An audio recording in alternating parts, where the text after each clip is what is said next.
Here we are in the bleak midwinter in January, and our fig tree has still got some of those immature figs from last year on it. Should have pinched those off really, because they're unlikely, very unlikely to produce any fruit for us here in the UK now. We'll be more likely to get fruit from these little growth tips here next year. Anyway, we'll look at pruning that fig tree in a separate video, because it does need a good old tidy up. What I wanted to show you was something that we started, I think, about 2 years ago, and I've forgotten to go back to it, and that is how to produce a new fig tree, a new fruit tree, by layering. So if you can see here, I took a branch a couple of years ago that was in danger of being cut off because it was growing in the wrong area and just, you know, it was long and not much use, and we buried it in the ground just there, and you can see what's happened. Whoa, it's rooted and produced some really strong shoots. I should have probably dug it up last winter, but I forgot. So we're going to dig it up this winter. So just to kind of show you what we did, here's another little twig that is in danger of being cut off. So all we did was we put it into some loose ground like that. Do you know what?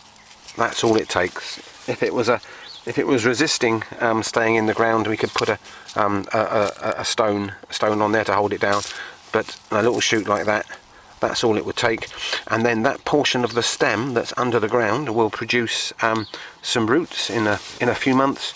And in the autumn, then we could dig this portion of the plant up. That will grow. Up, and we could cut it off.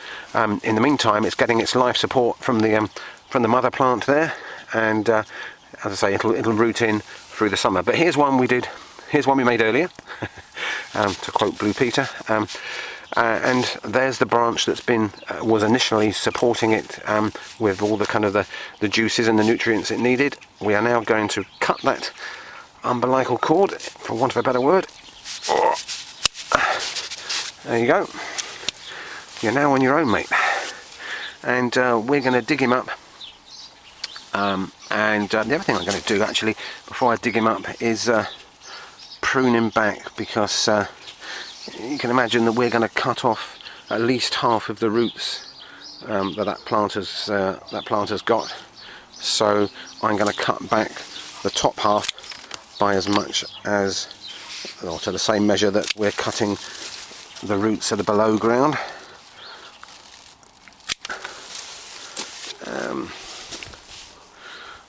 Yeah, so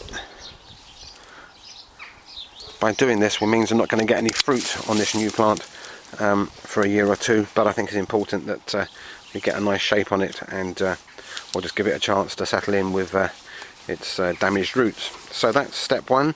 Now we're going to dig him up. Oh, there we are. You missed me and my exercise there. A whole lot of grunting going on, as you can imagine. And we have lost quite a bit of the root on there. So I'm going to cut him back some more.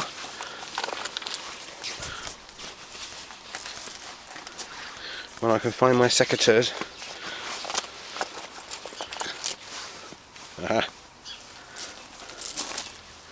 So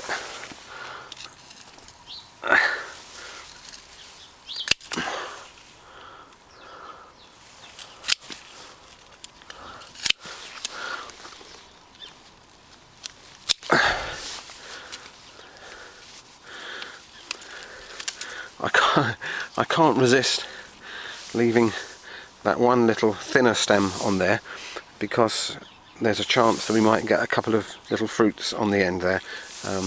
These guys here will produce long, strong kind of framework growth this summer, which won't bear any fruit this year. So there we go. So we've produced ourselves a new plant through layering. We've started another one. Where are you? There he is. I'll cut the end off that. That's not very clever. However, that can still bear some roots. Once you've got roots on it, it'll produce some shoots. Yeah, next step now is to go up to the school and get this boy planted in the school grounds.